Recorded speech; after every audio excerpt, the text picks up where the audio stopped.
నమస్తే, నా పేరు స్వప్నిక వాల్మీకి. బులెటిన్లో ముందుగా డీటెయిల్స్ చూద్దాం. తొలకరి పలకరింపుతో ఉమ్మడి ఆదిలాబాద్ జిల్లాలో వ్యవసాయ సేద్యం పనులు ముమ్మరమవుతున్నాయి. చాలా ఏళ్ల తర్వాత నైరుతి రుతుపవనాలు ముందే రావడంతో రైతుల్లో హర్షం వ్యక్తమవుతోంది.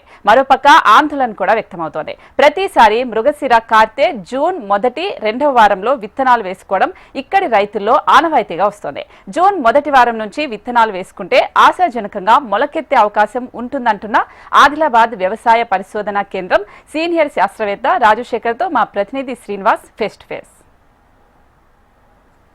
నైరుతి ఋతుపవనాలు గడిచిన 16 సంవత్సరాల అనంతరము మొదటిసారిగా పక్షం రోజుల ముందుగానే తెలంగాణ రాష్ట్రంతో పాటు ఆదిలాబాద్ జిల్లాను తాకుతున్న నేపథ్యంలో ఓ పక్క రైతుల్లో ఆందోళన వ్యక్తమవుతుంది. ఇప్పటికే వ్యవసాయ పనులకు సంబంధించి చివరి దశలో ఉన్న ఈ పనులన్నీ కూడా ప్రతి సంవత్సరం కూడా మృగశిర కార్తె జూన్ 7-8 తేదీ నుంచి విత్తనాలు వేసుకోవడం ఆనవాయితీగా వస్తుంది. ఇదే నేపథ్యంలో పక్షం రోజుల ముందుగా వర్షాలు పలకరించడం కారణంగా రైతుల ఆందోళన వ్యక్తమవుతుంది. విత్తనాలు ఏ సమయంలో వేసుకోవాలి, ఎలాంటి విత్తనాలు వేసుకోవాలని రైతుల ఆందోళన వ్యక్తమవుతున్న పరిస్థితుల నేపథ్యంలో మనతో మాట్లాడేందుకు ఏఆర్ఎస్ కు సంబంధించిన శాస్త్రవేత్త రాజశేఖర్ గారు ఉన్నారు. రాజశేఖర్ గారు, చెప్పండి, ఋతుపవనాలు ప్రస్తుతం 15 రోజులు 16 రోజులు ముందుగా వచ్చినాయి. ఎట్లా అంటారు? అంటే రైతుల ఆందోళన వ్యక్తమవుతుంది, ఓ పక్క కన్ఫ్యూజన్ ఉంది. అంటే విత్తనాలు వేసుకోవచ్చా, ఇప్పుడు ఏ టైం వరకు వేసుకోవచ్చు?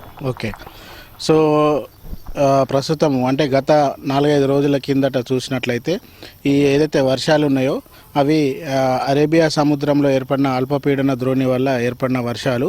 అయితే ఇక్కడ ఈరోజు చూసినట్లయితే మరి ఈ యొక్క నైరుతి ఋతుపవనాలు అనేది మరి కేరళ నుంచి తెలంగాణ రాష్ట్రంలో ప్రవేశించినట్లు వాతావరణ శాఖ ద్వారా తెలుస్తూ ఉన్నాయి.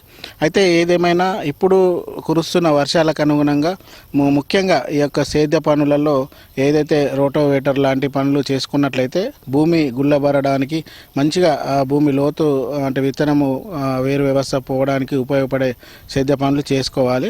ఇకపోతే విత్తనము విత్తుకోవడానికి అంటే సాధారణంగా మనకు 60 నుంచి 70 మిల్లీమీటర్ల వర్షపాతము కురవాలి. అంటే ఒక 2 గట్టి వర్షాలు లేదా 1 ఫీట్ లోతు తడిచేటట్లు. అదేవిధంగా ఇప్పుడు కురుస్తున్న వర్షాలు అనుగుణంగా అంటే తక్కువగా ఉన్నాయి. ఒక్కొక్క రోజు 20 మిల్లీమీటర్లు 14 మిల్లీమీటర్లు కురుస్తూ ఉన్నాయి.